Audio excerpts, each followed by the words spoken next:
So I'm not even sure that stopped recording, if I got any of it, but when I was going further into this area, this huge hawk was like right in front of me, and I saw it was underbelly, and then I saw all these deers, and which is, I know, not unusual for out here.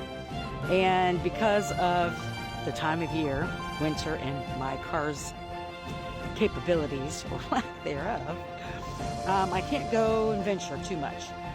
But when I was in the car, look at these trees. They're like, good, we want you to come back anyway. You can come and talk to us. The song that came on, my older folks, older soft rock as they called it back then. Owner of a lonely heart, much better than an owner of a broken heart. Much better than an owner of a broken heart. Owner of a lonely heart. So it got me thinking. I'm not trying to be a singer. That's not the point. I love the song. Is that how many times do we play it safe? Rather have a lonely heart than take a chance and have a broken heart, right? I get it. And I just was thinking a lot about how the fear of not just being a broken heart, but how the choices and connections I've had in the past, this isn't just romantic, this is friendships, you know, across the whole board, family and all that, of how for most people kind of like break their spirit and they return to like this horrible, evil person, because that's what happened to a lot of those people.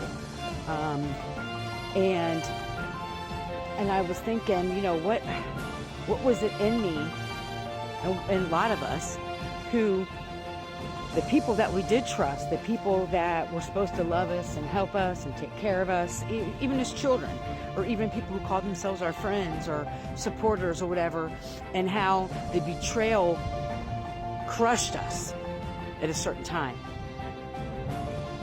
right?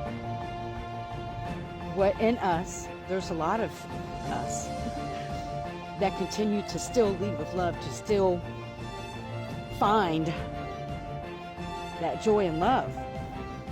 And I'm not gonna lie, for a long time I was like, you know what, maybe I'm just one of a kind, meaning that I didn't let all those things harden me. I didn't let all those things, you know, it gets challenging, because when you're a seer, a true seer, you can't just turn it off.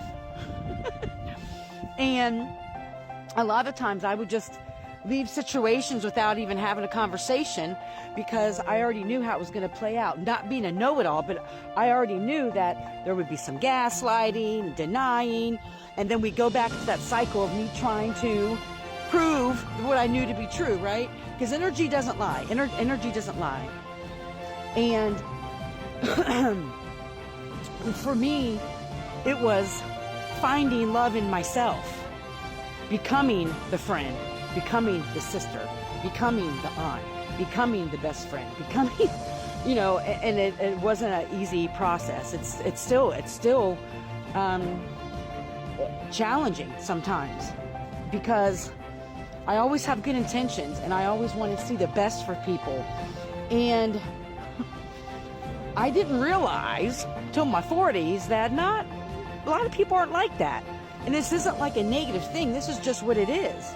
And it's not because all people are horrible. And, you know, and I said it yesterday, you know, when people are unhealed, when people, to a certain extent, when people project their shit onto you and they haven't healed from their own trauma and their own experiences in life, when someone like me, us light workers, these divine beings come into people's lives, it's almost a shock to people's systems. And I know I'm talking to a lot of you, so people may need to understand this.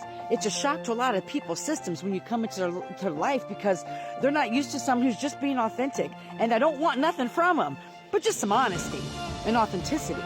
And so what often happens is that, and we talk about this all the time, is that our light really irritates people, you know?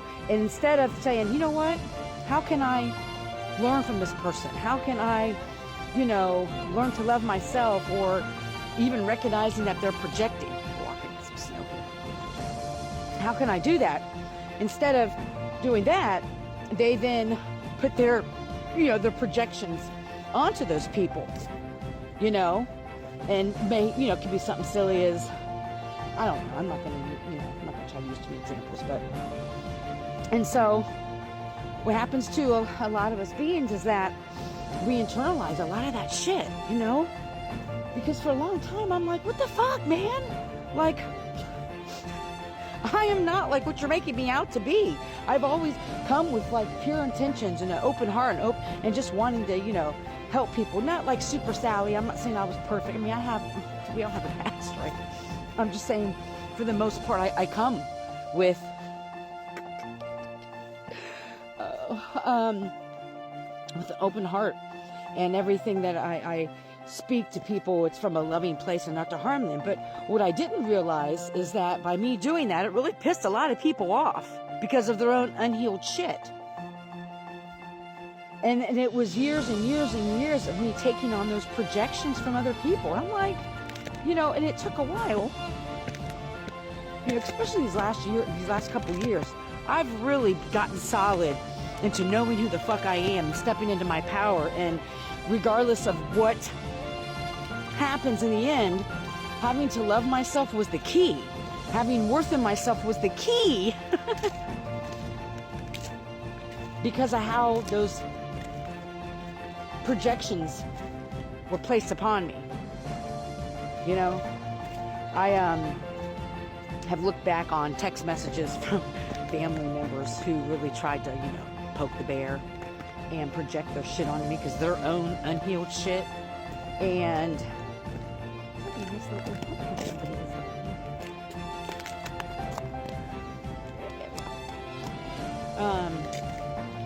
and instead of the old Anne-Marie responding to that family member, I saw their pain, even though they've done some really foul shit that they think I don't know about. I know what people have done, but it's not. That is actually the opposite of a victim mentality. It's actually seeing past the behavior, seeing past the words, and seeing that pain in people. And that can be a lot to bear. I don't even know if this is making sense. I'm enjoying walking here in the snow and having to take breaks because my fingers are. I found some gloves. They're still not warm.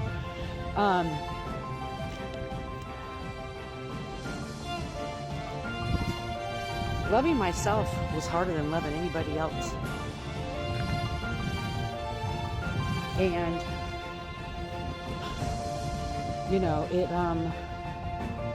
I've had to accept that people are only going to see what they want to see, and they can only see me as far as they've done their own healing. And a lot can resonate with this. We're usually people, you love us or you hate us. There's no in between, right? There's no in between. People think, oh, she's all that. No, you think that I think that I'm all that. I've never come across that way. I've never thought that about myself. That's the funny thing. It's always been the opposite. I always thought I wasn't shit. I always thought I was a piece of shit because of how people treated me. But what we allow will continue. We teach people how to treat us by what we allow, right? And so I stopped allowing that treatment from people. And it pissed a lot of people off. I started setting boundaries, pissed a lot of people off.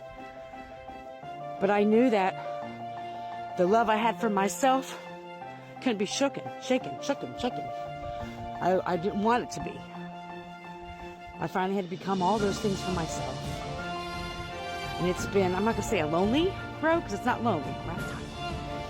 But it's been a eye-opening experience for me to really see how much it pisses people off me being happy. So, have a great